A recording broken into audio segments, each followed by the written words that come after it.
আশ্চর্য মেয়ে তো আপনারা, একটু হলে তো অ্যাক্সিডেন্ট হয়ে যেত।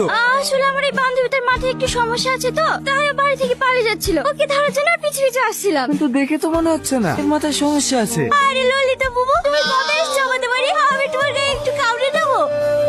কে তোমার ললিতা বাবু? কেনে তুমি? কি দাদা বলছে? পারেন ওকে পাগল ছাগলে কিরাম রে ভাই? এটা কিন্তু বেশ মায়াবী বল। কোন মেয়েটা? তোকে যে কামড়াবো বললো ওই মেয়েটা। তুই তখন কোথায় ছিলি? জানিস না বিয়ের জন্য আজকে তোকে দেখতে আসবে? দেখতে আসবে তো আমরা সারাদিন বাড়িতে বসে থাকবো নাকি? না না, আপনি সারা গিরা মাতিয়ে বেড়াবে। তুই একটু মাকে সাজিয়ে দিগা তো, একটু পরে ওরা দেখতে চাইবে। বুকে লেসেননি কেন? ও আসবে পরে। আগে যাদের বিয়ে তারা একে অপরকে দেখুক। তাহলে আপনারা ভাবেন না এই গ্রামে এত সুন্দর মেয়ে আর একটাও নাই। মেয়ে কোনো ছোট ভুল আছে নাকি? তাহলে আমারও একটা হিল লেগে যেত। আচ্ছা, ছেলেটা দেখতে কেমন হবে? কেন তুই দেখিসনি নাকি? আমি দেখলে কি তোকে জিজ্ঞেস করতাম? দাঁড়া, আমি দেখে আসছি।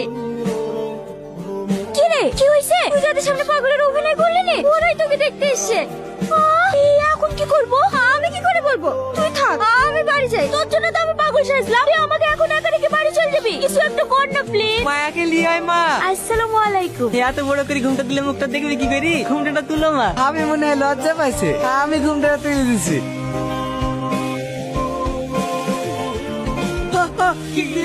না না, কিছু হয়নি। কোন পাগলের অভিনয় করছিল?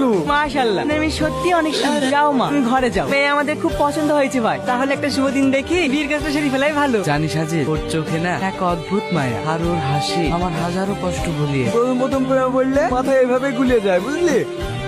আজিজ, ওই এমনি ঠান্ডা লাগা থেকে হয়। এর আগেও হয়েছে বেশ কিছুবার। তুই আমাকে আগে কখনো বলিসনি তো। আমি ভেবেছি এমনি ভালো হয়ে যাবে। তাহলে ভাবিসনি, তাহলে একবার ডাক্তার দেখে নেবো। আমি বেশ কিছু রিপোর্ট করতে লিখে দিলাম, রিপোর্ট এলে বোঝা যাবে কি হয়েছে। তুমি একটু বাইরে যাও। কেন ডাক্তার বাবু, আমার কি খুব খারাপ কিছু হয়েছে? না না, তেমন কিছু হয়নি, একটু বাইরে যাও, আমি আজিজকে বলছি। আজিজ, ডাক্তার বাবু কি বললো? না না, তেমন কিছু হয়নি, বাড়ি চ। তুই আমার কাছ থেকে কিছু লুকাচ্ছিস। এই সত্যি করে বল, আমার কি হয়েছে? তোর কিছু হয়নি। তুই আমার মাথায় হাত দিয়ে বল, আমার কি হয়েছে? ক্যান্সার হয়েছে, লাস্ট স্টেজ। হয়তো তুই 1 বছর বেঁচে থাকতে পারিস, আবার একদিন। আসিস, ভাইয়ের সাথে আমার বিয়েটা ভেঙে দে। বিয়ে ভেঙে দেবো মানে? আমি যদি ওকে বিয়ে করি আমার মৃত্যুটাও পারবো। আমি সেটা পারবো না। আমি পারবো না কিছু বলতে। ঠিক আছে, তোকে বলতে হবে না, আমি বলে দিয়েছি। জামাই বাপ ফোন করেছে। আমি আপনার মেয়েকে বিয়ে করতে পারবো না। বিয়ে করতে পারবো না মানে? বিয়ের আর মাত্র কিছুদিন বাকি, আত্মীয় স্বজন সবাইকে বলাই গেছে। এই সময় যদি বিয়ে ভেঙে যায় আমার মেয়ে দুর্নাম হয়ে যাবে। বাপ, আমি অত সত্য জানি না। আমি আপনার মেয়েকে বিয়ে করতে পারবো না।